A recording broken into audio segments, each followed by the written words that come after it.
On my arrival again at my village, with my band increased, I found it worse than before. I visited Rock Island and the agent again ordered me to quit my village. He said that if we did not, troops would be sent to drive us off.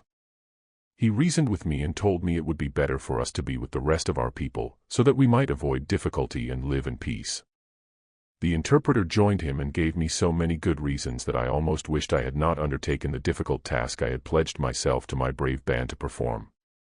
In this mood I called upon the trader, who was fond of talking, and had long been my friend, but now amongst those who advised me to give up my village. He received me very friendly and went on to defend Keokuk in what he had done, endeavoring to show me that I was bringing distress on our women and children. He inquired if some terms could not be made that would be honorable to me and satisfactory to my braves, for us to remove to the west side of the Mississippi. I replied that if our great father could do us justice and make the proposition, I could then give up honorably. He asked me if the great chief at St. Louis would give us $6,000 to purchase provisions and other articles, if I would give up peaceably and remove to the west side of the Mississippi. After thinking some time I agreed that I could honorably give up, being paid for it, according to our customs, but told him that I could not make the proposal myself, even if I wished, because it would be dishonorable in me to do so. He said that he would do it by sending word to the great chief at St. Louis that he could remove us peaceably for the amount stated, to the west side of the Mississippi. A steamboat arrived at the island during my stay. After its departure the trader told me that he had requested a war chief, who was stationed at Galena, and was on board the steamboat, to make the offer to the great chief at St. Louis, and that he would soon be back and bring his answer. I did not let my people know what had taken place for fear they would be displeased. I did not much like what had been done myself, and tried to banish it from my mind. After a few days had passed the war chief returned and brought an answer that the great chief at St. Louis would give us nothing, and that if we did not remove immediately we would be driven off. I was not much displeased with the answer they brought me, because I would rather have laid my bones with those of my forefathers than remove for any consideration. Yet if a friendly offer had been made as I expected, I would, for the sake of our women and children, have removed peaceably. I now resolved to remain in my village, and make no resistance if the military came, but submit to my fate. I impressed the importance of this course on all my band, and directed them in case the military came not to raise an arm against them. About this time our agent was put out of office, for what reason I could never ascertain. I then thought it was for wanting to make us leave our village, and if so it was right, because I was tired of hearing him talk about it. The interpreter, who had been equally as bad in trying to persuade us to leave our village, was retained in office, and the young man who took the place of our agent told the same old story over about removing us. I was then satisfied that this could not have been the cause. Our women had planted a few patches of corn which was growing finely, and promised a subsistence for our children, but the white people again commenced plowing it up. I now determined to put a stop to it by clearing our county of the intruders. I went to their principal men and told them that they should and must leave our country, giving them until the middle of the next day to remove. The worst left within the time appointed, but the one who remained represented that his family, which was large, would be in a starving condition if he went and left his crop. He promised to behave well, if I would consent to let him remain until fall, in order to secure his crop. He spoke reasonably and I consented. We now resumed some of our games and pastimes, having been assured by the prophet that we would not be removed. But in a little while it was ascertained that a great war chief, General Gaines, was on his way to Rock River with a great number of soldiers. I again called upon the prophet, who requested a little time to see into the matter. Early next morning he came to me and said he had been dreaming, that he saw nothing bad in this great war chief, General Gaines, who was now near Rock River. That his object was merely to frighten us from our village, that the white people might get our land for nothing. He assured us that this great war chief dare not, and would not, hurt any of us. That the Americans were at peace with the British, and when they made peace, the British required, and the Americans agreed to it, that they should never interrupt any nation of Indians that was at peace, and that all we had to do to retain our village was to refuse any and every offer that might be made by this war chief. The war chief arrived and convened a council at the agency. Keokuk and Wapello were sent for, and with a number of their band were present. The council house was opened and all were admitted, and myself and band were sent for to attend. When we arrived at the door singing a war song, and armed with lances, spears, war clubs, bows and arrows, as if going to battle, I halted and refused to enter, as I could see no necessity or propriety in having the room crowded with those who were already there. If the council was convened for us, why then have others in our room? The war chief having sent all out except Keokuk, Wapello, and a few of their chiefs and braves, we entered the council in this warlike appearance, being desirous of showing the war chief that we were not afraid. He then rose and made a speech. He said, "The President is very sorry to be put to the trouble and expense of sending so large a body of soldiers here to remove you from the lands you have long since ceded to the United States. Your great father has already warned you repeatedly, through your agent, to leave the country, and he is very sorry to find that you have disobeyed his orders. Your great father wishes you well, and asks nothing from you but what is reasonable and right. I hope you will consult your own interests, and leave the country you are occupying, and go to the other side of the Mississippi." I replied, "We have never sold our country.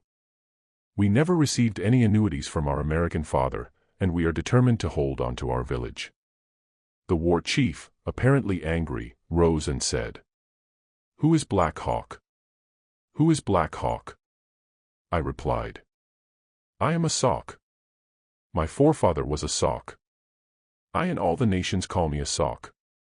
The war chief said, "I came here neither to beg nor hire you to leave your village. My business is to remove you, peaceably if I can, forcibly if I must.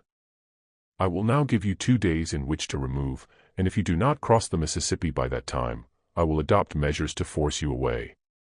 I told him that I never would consent to leave my village and was determined not to leave it. The council broke up and the war chief retired to his fort. I consulted the prophet again. He said he had been dreaming, and that the Great Spirit had directed that a woman, the daughter of Matatas, the old chief of the village, should take a stick in her hand and go before the war chief, and tell him that she is the daughter of Matatas, and that he had always been the white man's friend. That he had fought their battles, been wounded in their service and had always spoken well of them, and she had never heard him say that he had sold their village. The whites are numerous, and can take it from us if they choose, but she hoped they would not be so unfriendly. If they were, he had one favor to ask. She wished her people to be allowed to remain long enough to gather their provisions now growing in their fields, that she was a woman and had worked hard to raise something to support her children. And now, if we are driven from our village without being allowed to save our corn, many of our little children must perish with hunger. Accordingly, Matata's daughter was sent to the fort, accompanied by several of our young men, and was admitted. She went before the war chief and told the story of the prophet. The war chief said that the president did not send him here to make treaties with the women, nor to hold counsel with them. That our young men must leave the fort, but she might remain if she wished. All our plans were defeated. We must cross the river, or return to our village and await the coming of the war chief with his soldiers. We determined on the latter, but finding that our agent, interpreter, trader, and Keokuk were determined on breaking my ranks, and had induced several of my warriors to cross the Mississippi, I sent a deputation to the agent, at the request of my band, pledging myself to leave the county in the fall, provided permission was given us to remain, and secure our crop of corn then growing, as we would be in a starving situation if we were driven off without the means of subsistence.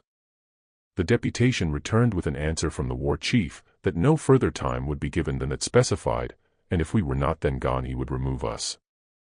I directed my village crier to proclaim that my orders were, in the event of the war chief coming to our village to remove us, that not a gun should be fired or any resistance offered.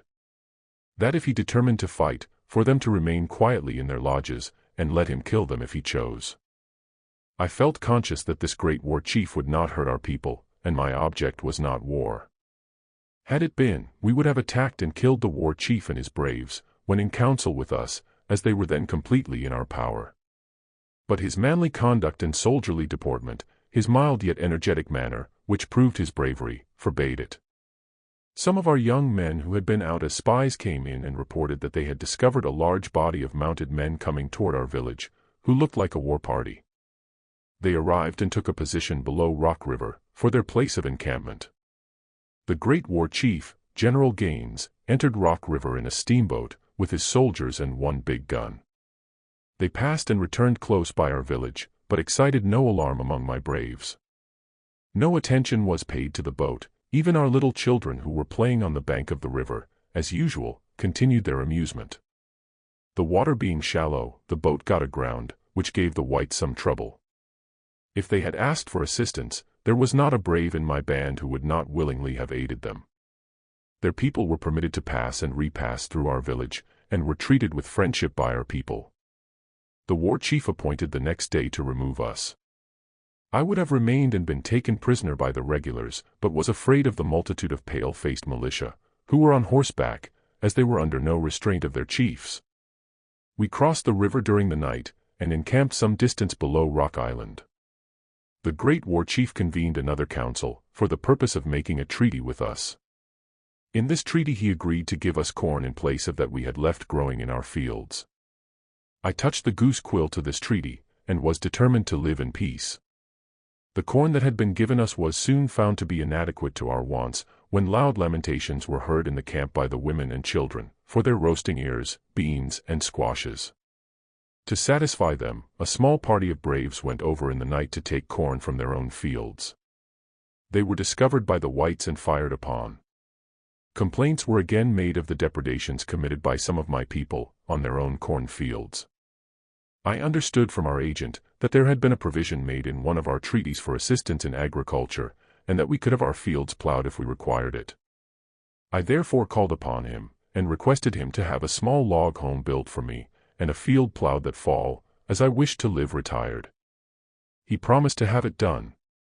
I then went to the trader, Colonel Davenport, and asked for permission to be buried in the graveyard at our village, among my old friends and warriors, which he gave cheerfully. I then returned to my people satisfied.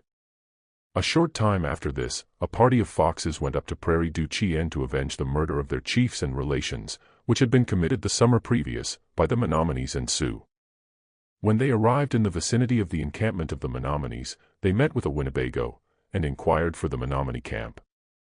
They requested him to go on before them and see if there were any Winnebagos in it, and if so, to tell them that they had better return to their own camp. He went and gave the information, not only to the Winnebagos, but to the Menominees, that they might be prepared. The party soon followed, killed 28 Menominees, and made their escape. This retaliation, which with us is considered lawful and right, created considerable excitement among the whites. A demand was made for the Foxes to be surrendered to, and tried by, the white people. The principal men came to me during the fall and asked my advice. I conceived that they had done right, and that our great father acted very unjustly in demanding them, when he had suffered all their chiefs to be decoyed away, and murdered by the Menominees, without ever having made a similar demand of them. If he had no right in the first instance, he had none now, and for my part, I conceived the right very questionable, if not an act of usurpation in any case, where a difference exists between two nations, for him to interfere. The Foxes joined my band with the intention to go out with them on the fall hunt. About this time, Nepope, who started to Malden when it was ascertained that the great war chief, General Gaines, was coming to remove us, returned. He said he had seen the chief of our British father, and asked him if the Americans could force us to leave our village. He said, if you had not sold your land, the Americans could not take your village from you. That the right being vested in you only, could be transferred by the voice and will of the whole nation, and that as you have never given your consent to the sale of your country, it yet remains your exclusive property, from which the American government never could force you away, and that in the event of war, you should have nothing to fear, as we would stand by and assist you. He said that he had called at the Prophet's lodge on his way down, and there had learned for the first time that we had left our village. He informed me privately that the Prophet was anxious to see me, as he had much good news to tell me, and that I would hear good news in the spring from our British father. The Prophet requested me to give you all the particulars, but I would much rather you would see him yourself and learn all from him. But I will tell you that he has received expresses from our British father, who says that he is going to send us guns, ammunition, provisions, and clothing early in the spring. The vessels that bring them will come by way of Milwaukee. The Prophet has likewise received wampum and tobacco from the different nations on the lakes, Ottawas, Chippewas, and Potawatomis, and as to the Winnebagos, he has them all at his command. We are going to be happy once more. I told him I was pleased that our British father intended to see us righted. That we had been driven from our lands without receiving anything for them, and I now began to hope from his talk that my people would once more be happy. If I could accomplish this, I would be satisfied. I am now growing old and could spend the remnant of my time anywhere. But I wish first to see my people happy. I can then leave them cheerfully. This has always been my constant aim, and I now begin to hope that our sky will soon be clear." Nepop said.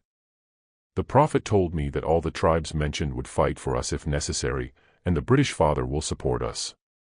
If we should be whipped, which is hardly possible, we will still be safe, the prophet having received a friendly talk from the chief of Wasakumiko, at Selkirk settlement, telling him that if we were not happy in our own country, to let him know and he would make us happy. He had received information from our British father that we had been badly treated by the Americans. We must go and see the prophet. I will go first, you had better remain and get as many of your people to join you as you can. You know everything that we have done. We leave the matter with you to arrange among your people as you please. I will return to the prophet's village tomorrow. You can in the meantime make up your mind into the course you will take and send word to the prophet by me, as he is anxious to assist us, and wishes to know whether you will join us, and assist to make your people happy." During the night I thought over everything that Nepop had told me, and was pleased to think that by a little exertion on my part, I could accomplish the object of all my wishes. I determined to follow the advice of the prophet, and sent word by Nepop that I would get all my braves together, explain everything that I had heard to them, and recruit as many as I could from the different villages. Accordingly I sent word to Keokuk's band and the Fox tribe, explaining to them all the good news I had heard. They would not hear. Keokuk said that I had been imposed upon by liars, and had much better remain where I was and keep quiet. When he found that I was determined to make an attempt to recover my village, fearing that some difficulty would arise, he made application to the agent and great chief at St. Louis, asking permission for the chiefs of our nation to go to Washington to see our great father, that we might have our difficulties settled amicably. Keokuk also requested the trader, Colonel Davenport, who was going to Washington, to call on our great father and explain everything to him, and ask permission for us to come on and see him.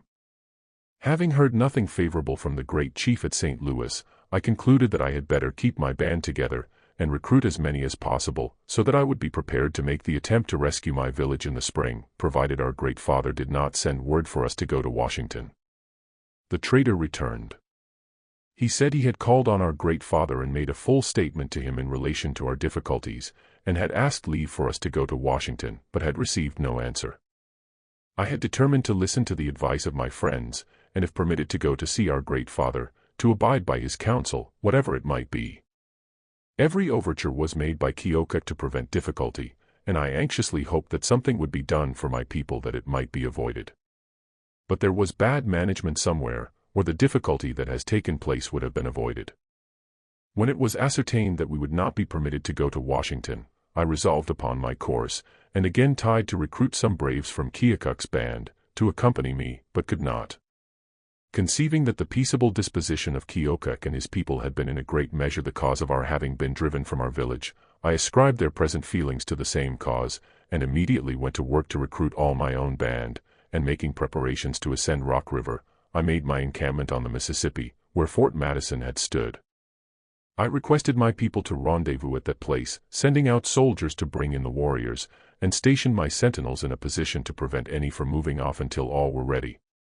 My party having all come in and got ready, we commenced our march up the Mississippi, our women and children in canoes, carrying such provisions as we had, camp equipage, and sea. My braves and warriors were on horseback, armed and equipped for defense. The prophet came down and joining us below Rock River, having called at Rock Island on his way down, to consult the war chief, agent and trader, who, he said, used many arguments to dissuade him from going with us, requesting him to come and meet us and turn us back. They told him also there was a war chief on his way to Rock Island with a large body of soldiers. The prophet said he would not listen to this talk, because no war chief would dare molest us so long as we were at peace. That we had a right to go where we pleased peaceably, and advised me to say nothing to my braves and warriors until we encamped that night. We moved onward until we arrived at the place where General Gaines had made his encampment the year before, and encamped for the night. The prophet then addressed my braves and warriors. He told them to follow us and act like braves, and we have nothing to fear and much to gain. The American war chief may come, but will not, nor dare not interfere with us so long as we act peaceably. We are not yet ready to act otherwise. We must wait until we ascend Rock River and receive our reinforcements, and we will then be able to withstand any army. That night the White Beaver, General Atkinson, with a party of soldiers passed up in a steamboat.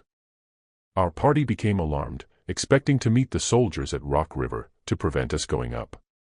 On our arrival at its mouth, we discovered that the steamboat had passed on. I was fearful that the war chief had stationed his men on some high bluff, or in some ravine, that we might be taken by surprise. Consequently, on entering Rock River we commenced beating our drums and singing, to show the Americans that we were not afraid. Having met with no opposition, we moved up Rock River leisurely for some distance, when we were overtaken by an express from White Beaver, with an order for me to return with my band and recross the Mississippi again. I sent him word that I would not recognizing his right to make such a demand, as I was acting peaceably, and intended to go to the prophet's village at his request, to make corn. The express returned. We moved on and encamped some distance below the prophet's village. Here another express came from the White Beaver, threatening to pursue us and drive us back, if we did not return peaceably. This message roused the spirit of my band, and all were determined to remain with me and contest the ground with the war chief, should he come and attempt to drive us. We therefore directed the express to say to the war chief, if he wished to fight us he might come on. We were determined never to be driven, and equally so, not to make the first attack, our object being to act only on the defensive. This we conceived to be our right. Soon after the express returned, Mr. Greshett, subagent for the Winnebagos, came to our encampment. He had no interpreter, and was compelled to talk through his chiefs. They said the object of his mission was to persuade us to return. But they advised us to go on, assuring us that the further we went up Rock River the more friends we would meet, and our situation would be bettered. They were on our side and all of their people were our friends. We must not give up, but continue to ascend Rock River, on which, in a short time, we would receive reinforcements sufficiently strong to repulse any enemy. They said they would go down with their agent, to ascertain the strength of the enemy, and then return and give us the news. They had to use some stratagem to deceive their agent in order to help us.